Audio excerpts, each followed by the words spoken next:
Welcome, everyone. Thank you for joining us. My name's Corinne Schuster-Wallace, and I am the co-chair of the Working Group on Climate Change and Health for the Canadian Coalition for Global Health Research, who are hosting this webinar.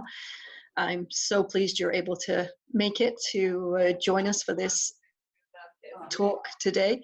And I would ask that you keep your mics muted as long as you're not speaking. We will have the presentation and then we'll open for questions, and you're welcome to put questions in the chat box as well, or you can raise your hand and we can open the mics from there.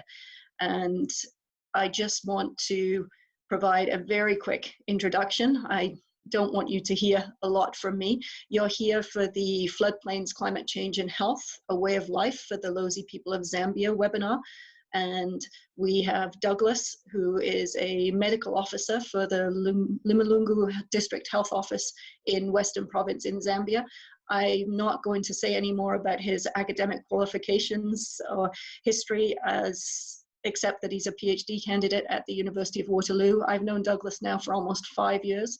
He's one of those amazing and passionate individuals who is really driven to make a difference in people's lives. And it's a pleasure to be able to hear the stories that he's going to be sharing with us today about the Lozi people. But before Douglas provides us with his presentation, I'd like Vic Neufeld, who is an associate fellow in the Centre for Global Studies at the University of Victoria, to just provide a little bit of context, because Douglas's work is part of a larger initiative, the Zambezi Eco Health Program, which he is the brains behind, so to speak. So Vic, over to you, and then Douglas, welcome, and we look forward to your talk. Good morning, everybody. I'm reminded of, I listened to the WHO briefings on COVID, and Dr. Tedros, when he starts, he'll say, good morning, good afternoon, and good evening, everybody. So I think this is probably good morning and good afternoon. Very briefly, the coalition's been active with partnerships in Zambia for probably 10 years or more. At one point, we helped to create what's now the CCGHR of Zambia, the National Health Research Authority. And over the last 3 to 4 years, maybe longer actually, our group has had a special interest in the Western Province, through which the Zambezi River flows right down the middle and produces a huge floodplain once a year, under normal circumstances at least, that you'll hear about shortly. So we created this partnership, as Corinne said, the Zambezi Eco Health Partnership. It's a partnership that involves the Ministry of Health through the Western Province Health Office, a small university called the University of Barossa Land. I see Sean on the list. He knows this place very well. And the coalition as an umbrella for several universities, Waterloo, Saskatchewan, Victoria, Toronto, and so on. And more recently, the University of Lincoln in the UK, where a colleague, Professor Chris Thomas, is now living and working.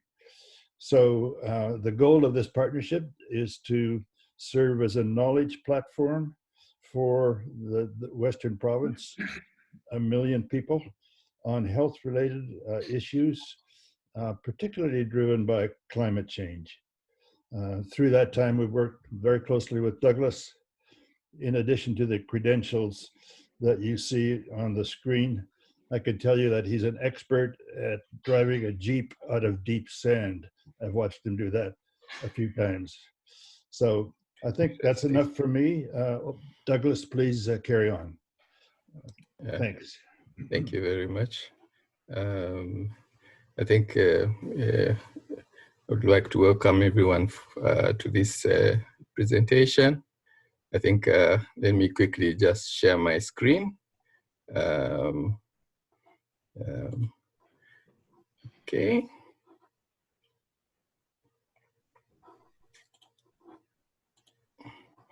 Okay, I think we are good to go.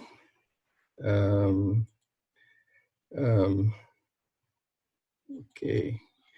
My short talk is about the floodplains and the way of life for the people on the Zambezi floodplain, which is mostly located in Western Zambia, but has significant portions of land in the neighboring countries.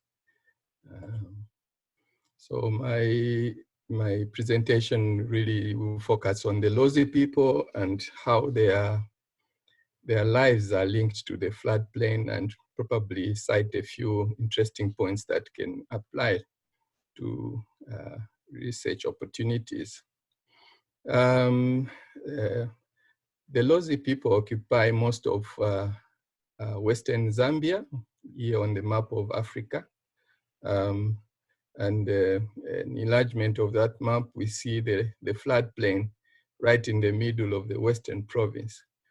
With the studies that Vic hinted to with Chris Thomas, actually the extent of the floodplain is much bigger than this, because the satellite imagery really needed to be corrected. The floodplain is much bigger.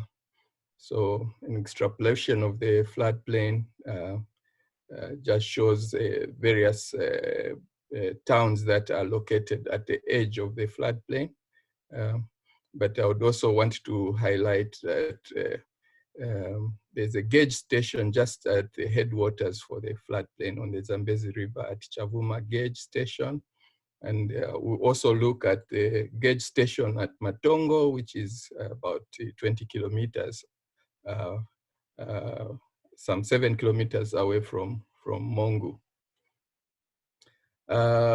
This is a map of the Barossa Land, which is means the land of the Lozi people, which originally occupied most of Western Zambia and part of the Katanga province on the Congo DR, and part of Angola, also includes Namibia, Botswana, and Zimbabwe. So the boundary actually of the land of the Lozi people is actually formed by the watershed of the Zambezi River, which runs to the western side, and the Kafue River, which runs to the eastern side, and that is the watershed. So we would say that the Barossa Land was really bound by the watershed of the Zambezi and Kafue River basins. The town I hinted to, which has the gauge station for the Zambezi River, this is, I got this information from the Zambezi River Authority some 2 weeks ago when I started, but the numbers have since changed because they're added on a daily basis. The peak flow at the Chavuma gauge station was 5,825 cubic meters per second on the Zambezi River. Compared to the same time last year, it was only 695.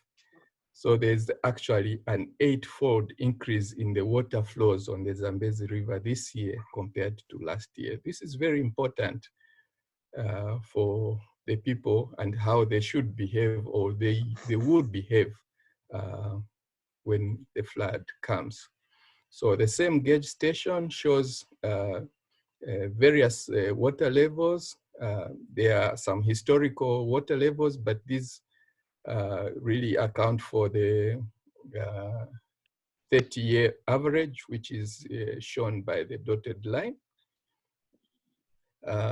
But this year, the flood has peaked already twice.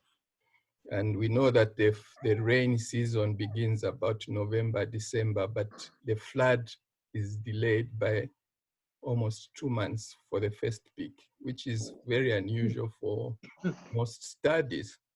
And it's not only one peak, but there are actually 2 peaks. So as other tributaries of the Zambezi flood, we get the second peak, which is also very important, as I'll highlight later. So we have a second peak already in April, and it is actually going down. Okay. Then the other second gauge station, which I hinted to on Matongo River, particularly I'll look at the peak levels of the flood. The highest that was recorded in the last several years was in 1969, which was 7.5 meters high from the minimum of 1.5 meters. So the difference between the peak level and the minimum level was about 6 meters. That's almost a 2-story building. So when floods come, it's really serious inundation really that happens, a difference of 6 meters. At its lowest, it's about 3 meters from the minimum. So this is also shows the significance of this floodplain and the flooding that actually happens. So what do the Lozi people do when it floods? There's a poem which says that the king actually migrates to the higher ground, but it doesn't only do so alone, but even the animals, the domestic animals and the wild animals also migrate. So we have the second biggest wildebeest migration in Africa on the Liwa National Park, which also migrates. So these wildebeest migrate across the border to Angola. Okay.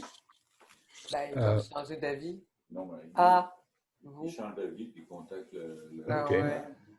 Thank you very much. I was hearing some feedback.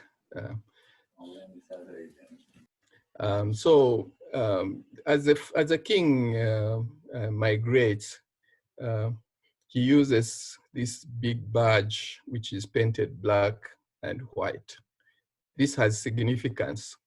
And the queen's badge is also painted white and black, but has a crane on top, while the king's has an elephant. All these have their significance, which I'll hint to in a short while.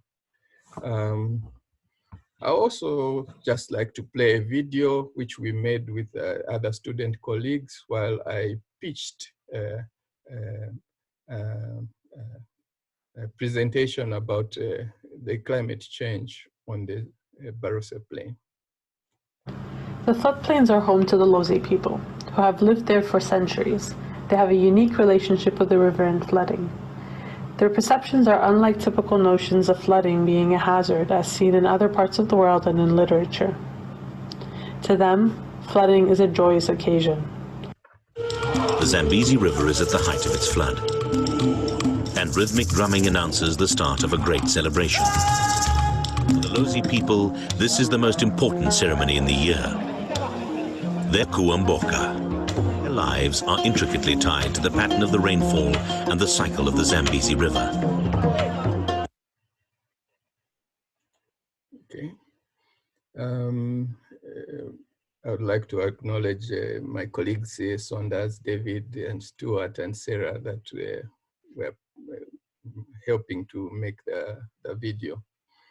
I would also want to refer to document on the Unrepresented Nations and Peoples Organization, where Barossa Land, where the Lozi people live. Actually, there's a PDF there that is quite helpful on the history of the Lozi people. The flooding is really tied to the society and how the Lozi people live. The social life is tied to the flooding cycle. However, the contemporary notions of flooding really are rather different from what the Lozi people have. They embrace flooding and actually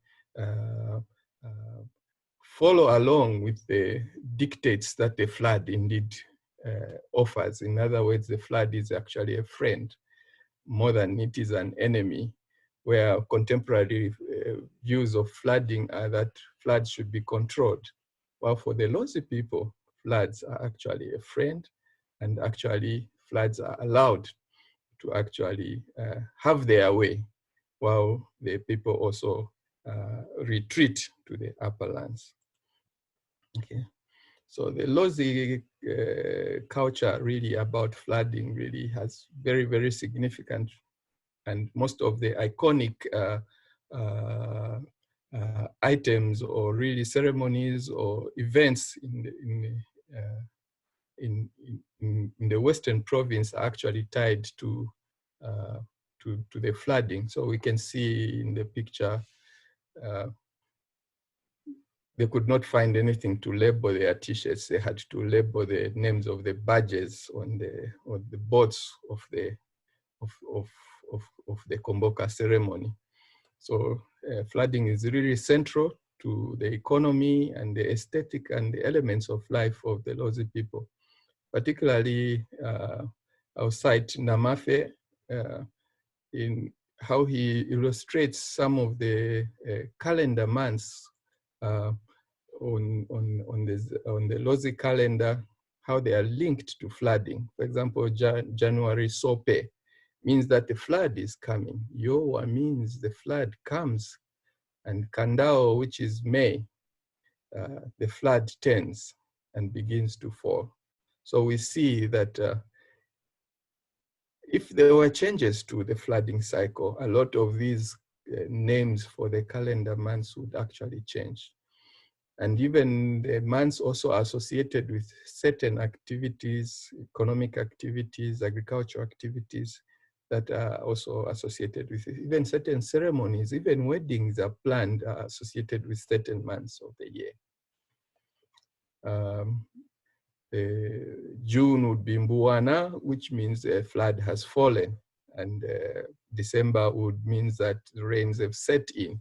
So all of these are also associated with certain activities, such as fishing or cultivation or gathering indeed, or harvesting the reeds that are on the plain, because housing is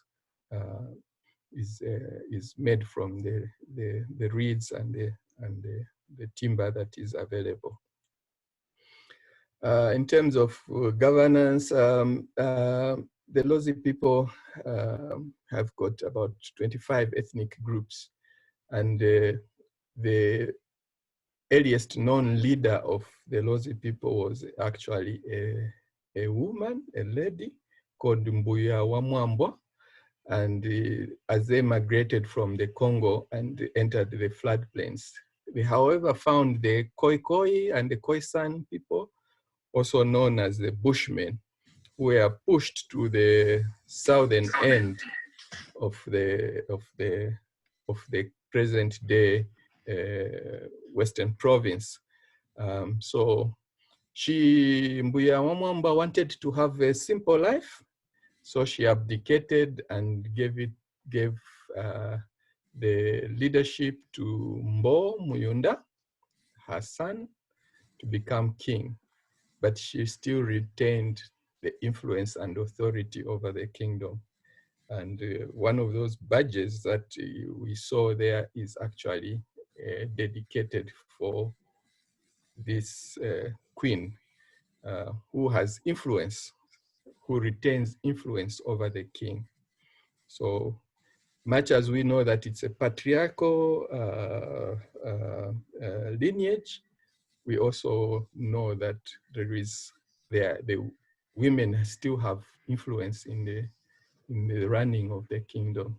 So this is somebody was able to write a history of the kings that ruled. So there was no written history about this time, so it's not clear which years they were, but because of these royal burial sites, we know that a particular king was preceded or was followed by a particular king. So, and these have significance because these burial keepers are also the spiritual leaders. When you see a photograph or the ceremony, you will see them dressed in white. and these have significant influence on how the kingdom is run. Let me also just talk about Komboka ceremonies themselves. It was estimated in the 2015 Komboka that about 1.1 million people visited the Komboka at Lialui in a 1 week's period. That means there were more people visiting the province than the people that lived there over a period of 1 week, which is significant in terms of service delivery and so on. But it's not only one Komboka. There were actually several Kombokas, 5 of them, and we see that they are also as grand, but the Mwandi one is no longer held because it never floods. But if we did not have COVID this year, we would probably have had the Mwandi Komboka, because then this place would also be inundated. So, however, we have other Kombokas, the Nalolo, the Livonda. The Nalolo is also quite significant because it is actually run by the Queen of the South, the Litunga of the South. Mboela is South, and it's held usually in April. And the next in line is the one at Livonda by Chieftainess Mbwanjikana. So all these are women, and the last 2 are led by men.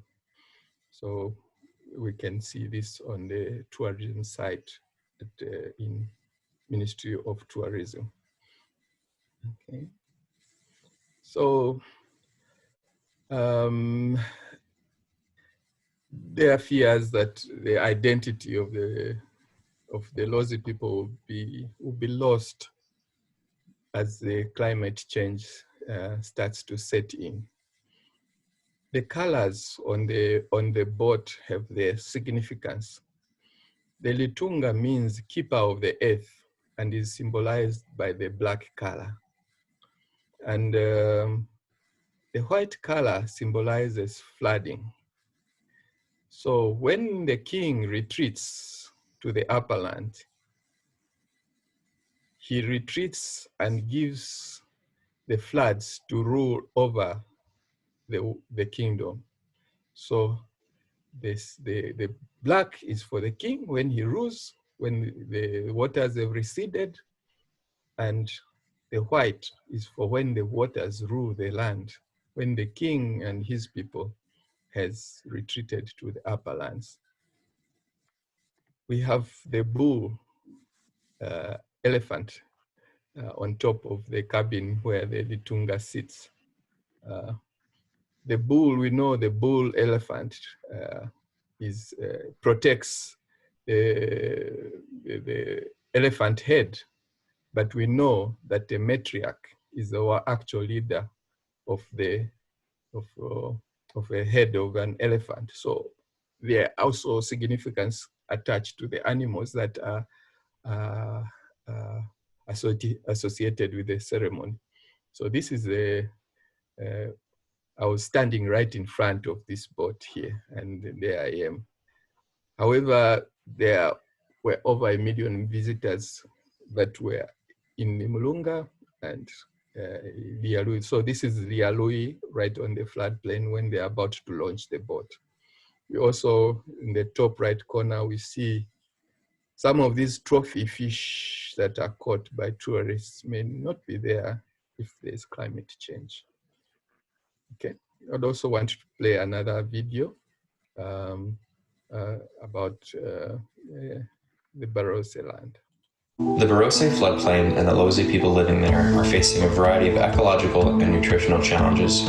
Food security has long been an issue in the region, with the hunger season lasting from November to January. During the remaining months, however, food remains a concern, with unsustainable fishing practices and food diversity threatening the local community's livelihoods. The Lozi people consume 5 times the amount of fish as the national average of Zambia. In order to meet these demands, aggressive fishing practices are used, which impacts fishing stocks and replenishment.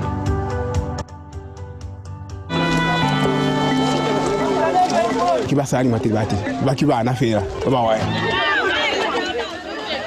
kweta bali lokwa kwata kubwa kwata kemuwaye lo mu abana basizana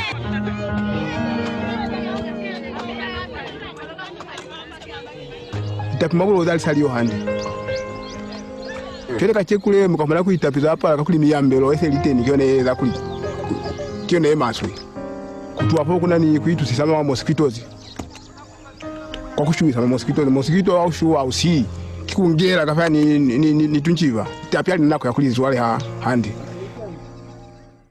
I was growing up like we just depended on maize in our place. Nothing mostly was done to think about the diets because we believed that what we were cooking and what we were eating was enough for us.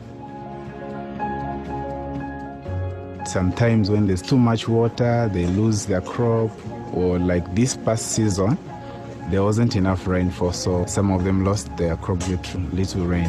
At the end of the day, everything leads to high levels of malnutrition. The availability of food is very much seasonal, and with increasing irregularity in the flood's arrival, duration, and intensity as a result of climate change, the impacts may continue to worsen. Other challenges come from infrastructure for transportation. In the floodplain, infrastructure like roads, bridges, and housing are generally sparse and less developed because of the potential for damage and reduced access that flooding can cause.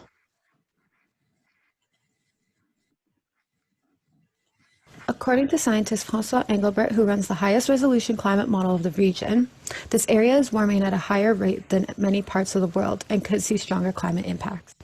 Global climate change is defined as a significant and lasting change in the statistical distribution of weather patterns over periods ranging from decades to millions of years, which may be a change in average weather conditions or the distribution of events around that average. Climate change is one of the greatest challenges humanity is facing. In Zambia, climate change is evident and unpredictable, with irregular rainfall impacting the timing of flooding events and increases in surface temperature. Based on what locals tell us, based on sort of Douglas's experience and so forth, we know that some years you get heavy floods, some years you don't get heavy floods. But the more kind of regular, consistent processes of regular seasonal flooding have changed. And as this changes, of course, then people adapt to those changes. I think more people staying in the floodplains during the flood season, a variety of other things changing in terms of social practices and so forth.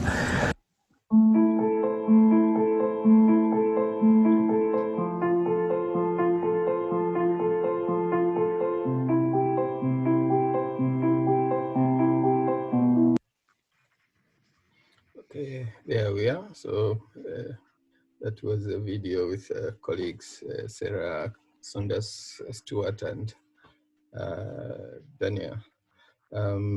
So really the health challenges on the Western province really come with the visitors when they come for the tourism, and we have seen escalation of lifestyle diseases, HIV, and so on.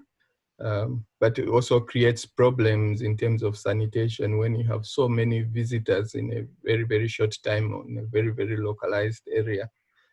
But also when they leave, they also live with the various health issues that people have, but also they also live their culture as well. So the culture of the people has really over time changed a lot with already what they have. So there are also health problems that are associated with flooding, particularly when the flood is beginning or the flood is ending, particularly water supply issues. But we also have seen that with climate change, we are seeing diseases that are coming in. So the floodplain is drying more, and we see that more of the livestock and animals are actually not migrating. And we had one example of salmonella disease that we had when some water supply was contaminated by pig waste when when the rains were starting. We also have issues with algal blooms, both hypoxic conditions as well as toxic conditions from the toxins that are happening as the more water concentrates when during the dry times. As the floodplain is drying more and more, even the only places that remain vegetated are the riverbeds, and these tend to cause to expose the domestic animals and the wild animals to spores, anthrax spores, and we have occasional outbreaks, which were not experienced in the past because there was enough vegetation and water around to allow for animals to graze at higher levels on the ground, from the ground. And from the study, which Vic hinted to with Chris Thomas, we found that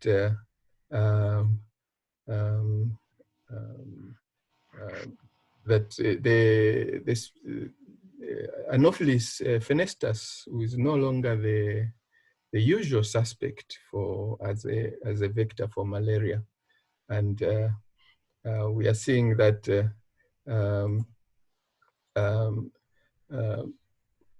the interventions that are there may not be working because the usual suspect is no longer the one that we see. So this is the study that we're doing. So they were collecting the larvae and then doing genetic analysis on them, and we see. So this is also a map of the villages around the floodplain, around Mungu area. We can see that the villages are really sparsely distributed, which is also good social isolation in this time of COVID. Of course, there are other issues there now that we can talk about. So there's always good isolation on the floodplain. So really the issues are transportation during the floodplain, because you have the dry areas and you have the areas that are flooded. So you need to have vehicles that can, or vessels that can traverse such kind of issues, which also brings problems for health workers and other service workers, government workers working in the province. I remember pitching that probably we need such kind of vehicles that are friendly to the narratives of the Lozi people in terms of flooding. We are developing indeed these vertical takeoff and landing vehicles for towns, but if they could be developed for the floodplain, that would be really helpful. So we are seeing issues of acculturation. The culture of the people is changing, and because it's changing due to the visitors that are there, globalization, the culture is being lost, and the supportive nature that the environment used to give in terms of flooding cycle really is no longer there.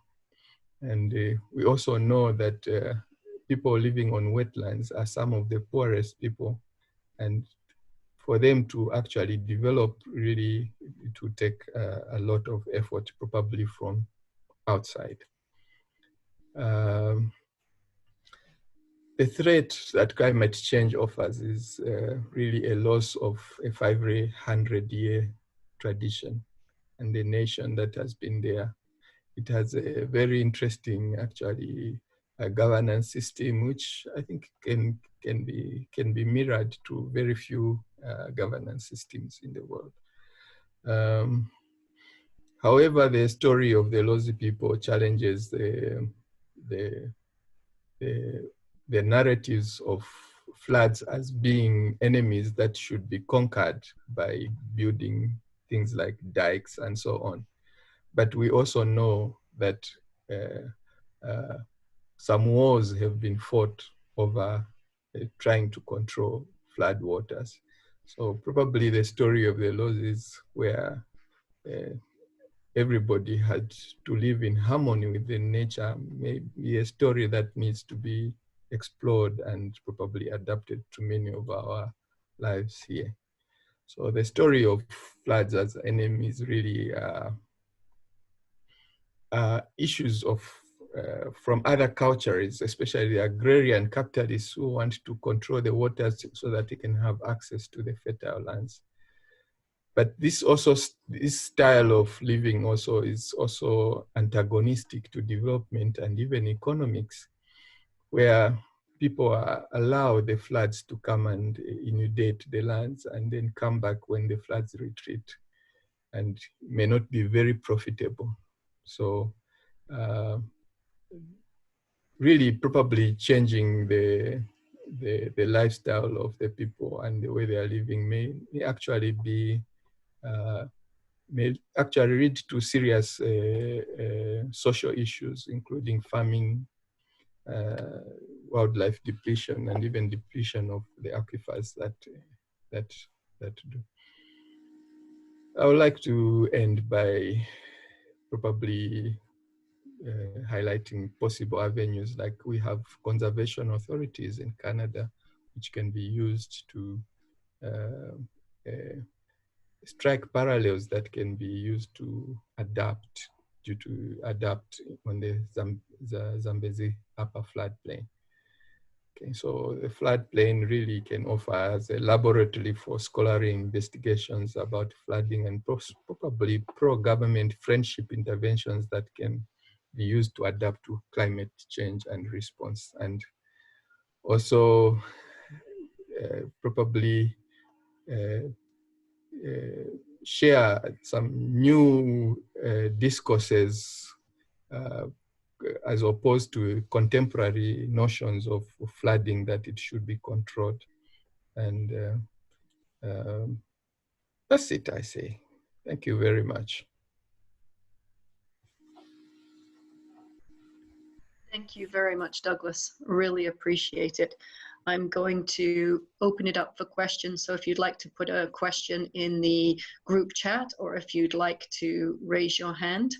And Douglas, maybe if you stop sharing your screen and you can come back, hopefully full screen. Okay. There. Thank you. So does anyone have any questions for Douglas? And in the meantime, I do. If that's okay, I'll take chair's privilege while you're all thinking. Oh, hang on, I see one from Johanna. Johanna, please. No, I was just saying thank you and congratulations. That was really interesting. Thank you. Well, Douglas, I'm really interested in how the Lozi people are dealing with these social disruptions. And I'm wondering if you have a sense of their fears or their hopes, particularly perhaps not so much going forward, but historically, obviously, as you say, they've lost at least one Kumboku, maybe two historically. And so is there anything in the story and how that's been dealt with and accepted that sort of gives a sense of adaptation and health and well-being moving into the future with climate change? We've seen some agrarian projects that have begun. So we have, through the government in Zambia, they have put up some fodder projects, some agrarian animal husbandry projects that the people, because most of the people have domestic animals, but to increase production, some fodder projects have begun. There was some fishing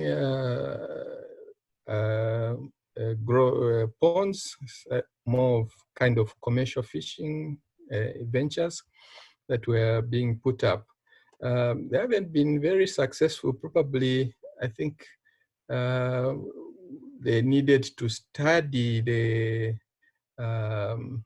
the social life of the people. I think it hasn't been accepted very well, especially that they are told that you need to give the fish chance to grow and multiply. And now you are asking them to grow the fish. Some of those are the narratives. How can we start farming fish? For the past several centuries, we have just been harvesting the fish naturally. So it has been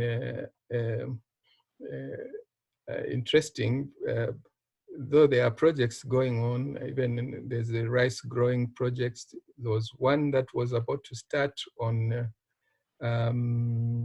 sugarcane, but they haven't taken place. I guess still the culture is probably the problem. People haven't found ways in which they can harness the culture and actually join. So the people are adapting. In terms of migrating, really they are remaining on the plain, but that is also causing problems. And probably we needed to have a more comprehensive way of actually approaching, probably more of a social approach to actually addressing the issues, because the people have been used to this kind of life, and all of a sudden you are telling them that, ladies and gentlemen, the life has changed and this is the way you need to go, but probably we need to engage them in more different ways. Thank you. Does anyone else have any questions? Jervin, you have to unmute yourself. And then Vic. Okay, thank you for your presentation. So as a policymaker and weighing the pros and cons or the benefits and negatives of the floodplains, would you recommend that the people of the Lozi people continue to stay on those floodplains?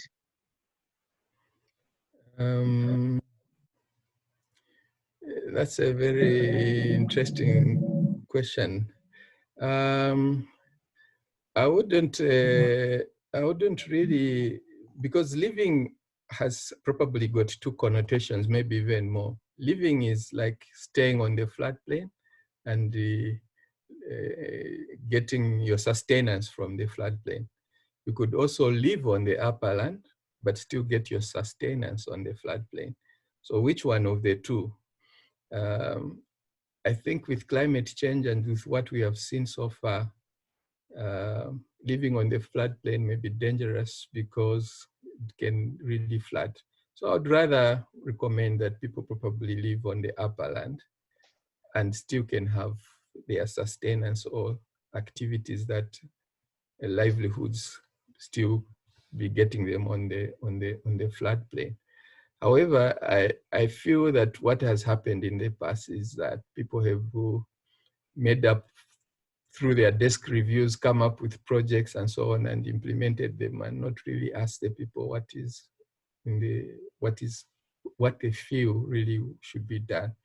So I feel with the variable nature that we can have a 8-fold flood this year compared to last year. It would actually be dangerous to allow people to live on the plain continuously.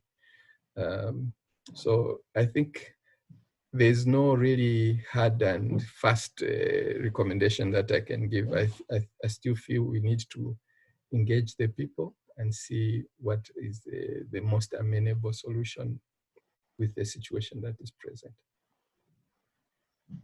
Thank you, Vic. Special thanks, Douglas. That was terrific.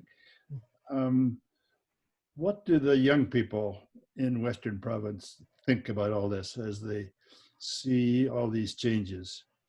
Are there any special programs, say at UBL, that helps them think about their own future over the next 10 years, 20 years?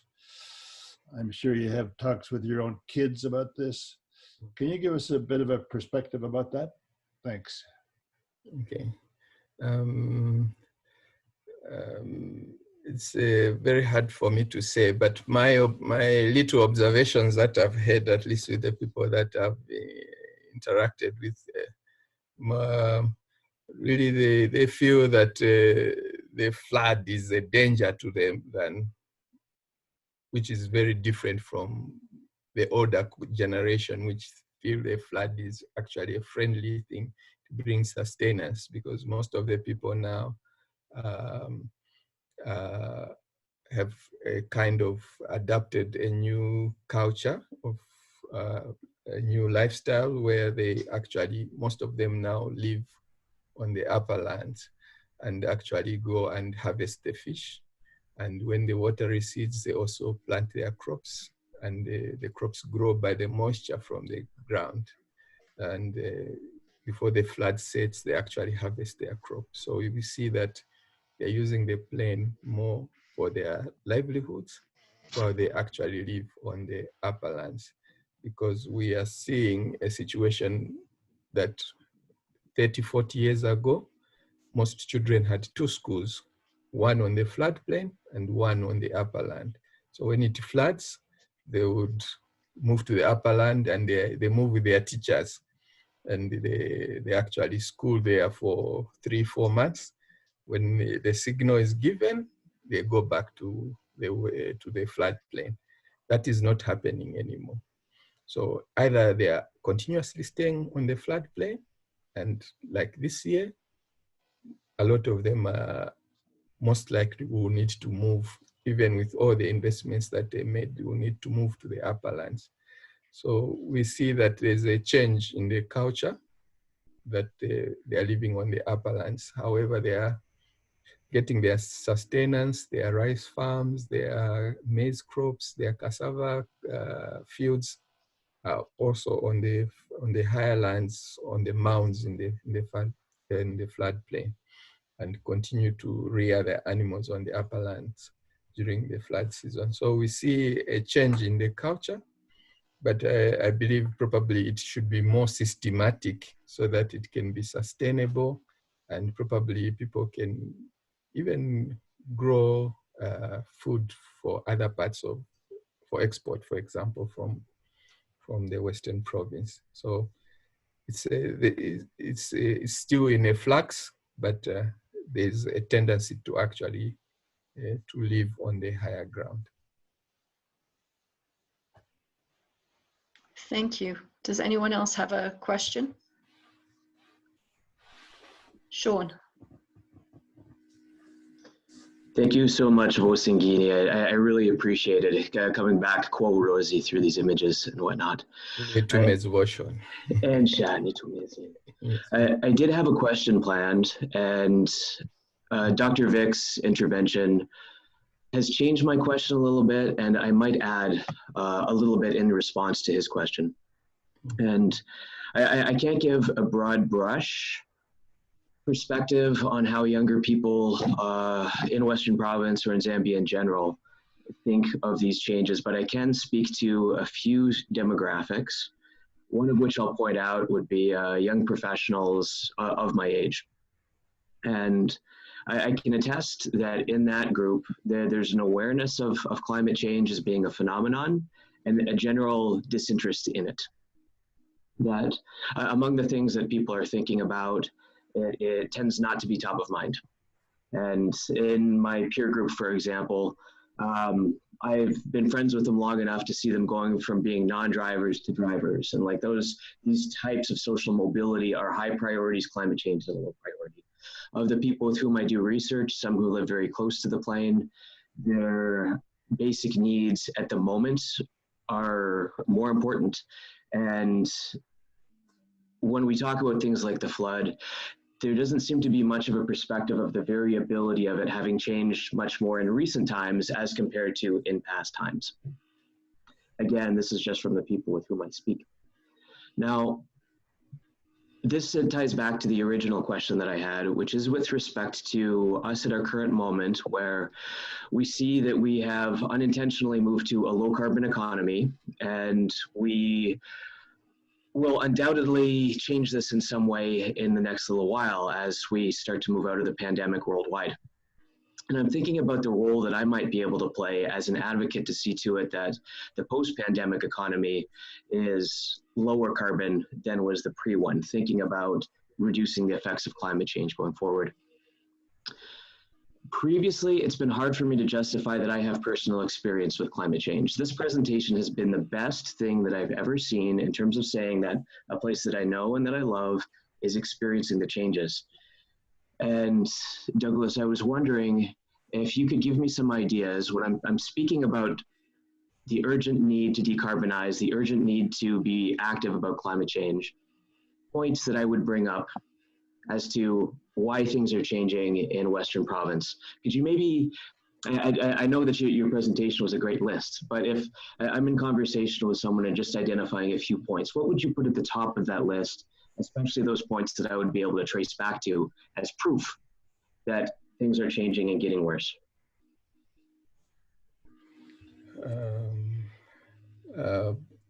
Yeah, so issue of decarbonizing and things are getting worse. The variability that we are seeing, I think the website that I referred to, the Zambezi River, really is giving you measurements of the flood from of the floodplain. So it will give you measurements for the past 50 years. And then you can actually tell how it has changed. And previously, there were places like I mentioned, there were 5 Kombokas. Now we can only consistently have 3 because the other places cannot. So people who are young probably may not have seen what was happening some 50 years ago. And probably it is something we need first of all to teach the people that what we are experiencing is actually not normal, because that's all they have lived, that's all they have known. Probably the droughts and the low water levels is all they have known. So probably we need to find a way in which to teach people that the effects are actually real and they actually have changed. So people don't have it in living memory. The older generation know that things have changed. So we need to probably get. The issue also is that climate change is really associated with a lot of development and urbanization and emissions, so on. All those things are not there in the Western Province. People have not seen a train before in the Western Province. So they don't know what it means to actually to have all these, what it means emissions are and so on. Of course, they have seen other things. So in other words, the climate issue that is happening is the distal effects of climate change.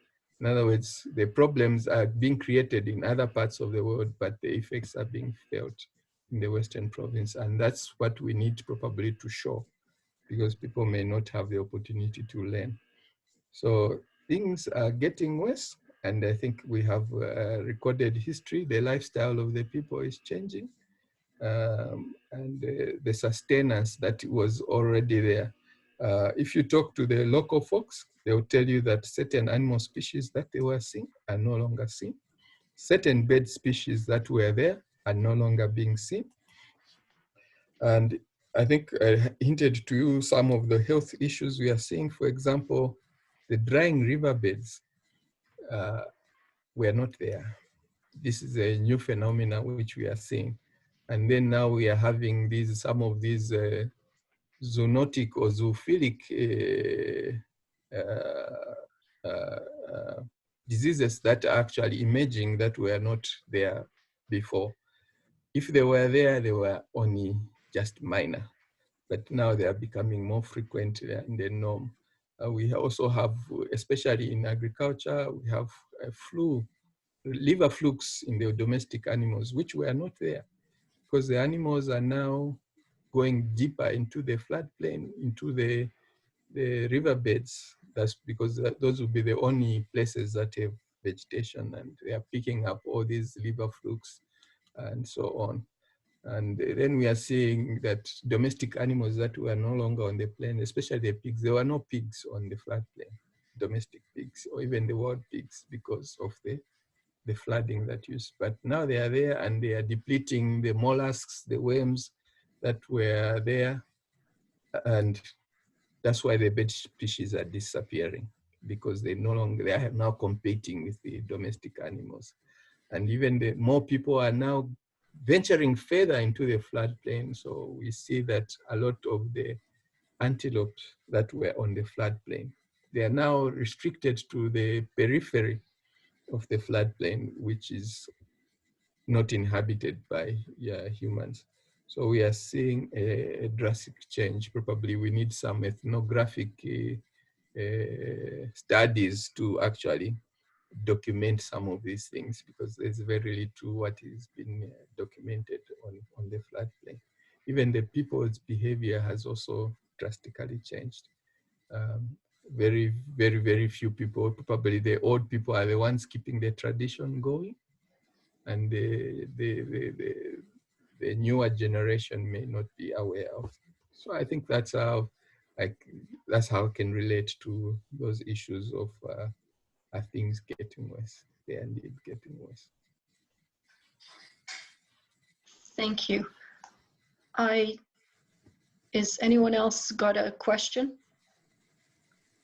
I'd like to close out, Douglas, by asking you to reflect and perhaps provide a couple of recommendations on a few threads that have come out of the discussion.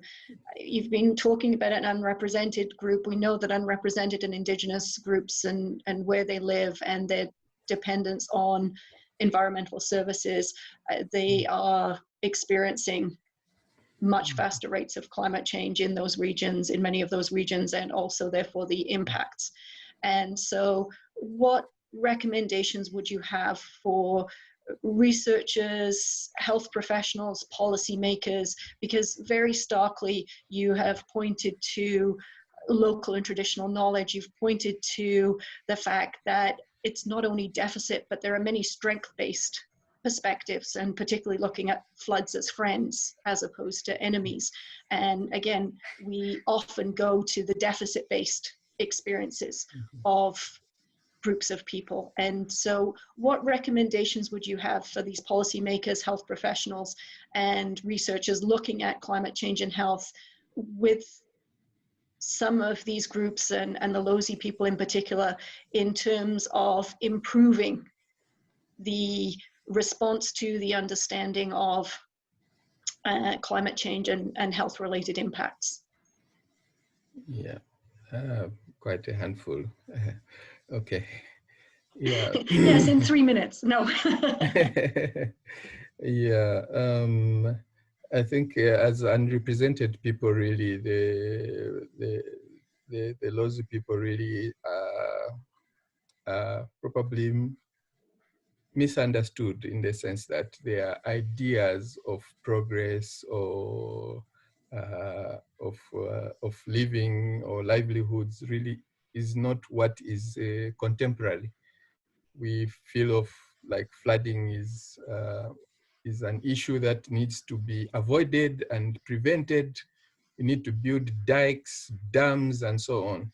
Well, for the Lozi people, it's a matter of retreating and allowing the flood waters to do their job and then come back on the land. So if we accept this notion that this is the way of living and livelihoods for these people, we need to now come up with interventions or that are friendly to this notion of flooding. So for the Lozi people, an issue of controlling the floods would probably be unacceptable. And so would need to come up with interventions that allow for such kind of philosophical ideology to actually persist in the people. We also see that when it's flooded, it's very difficult to attend to an emergency, for example. So we need to address also flood-friendly interventions. For example, those vertical takeoff vehicles. Helicopters are very expensive, but I think with these vertical takeoff vehicles, so-called drones, an example would work in this situation and things like that. So I think the first thing is for us to really document the knowledge that these people have and their ideology about life and their connection to the flooding, and then try to adapt interventions to actually exploit some of these ideologies that are already persisting in the population.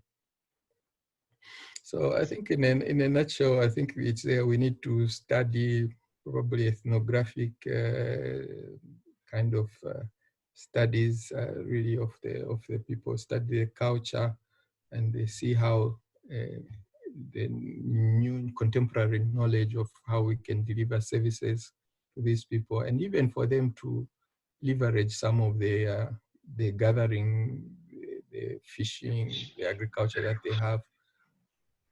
Lozi fish is some of the tastiest fish I've tasted on. I haven't tasted such kind of fish anywhere else, really. So if we can export it, I think it will benefit both the people and as well as the people eating the fish. So I think some of these things can be taken advantage of. Looking for the multiple wins. Douglas, you're a winner. Thank you ever so much. Really appreciate it. It's been a fantastic and really, as people have been saying in the comments, excellent presentation and wonderful insight into where you live and the Lozi people and their culture and the intersection between climate change, health and culture. Thank you very much. Really appreciate it. Thank you, Vic, for your background information on the Zambezi Eco Health Partnership, and wish everybody here, thank you very much for participating. I know that we're being called into virtual meetings left, right, and center. Really appreciate your time and your interest and the questions and comments.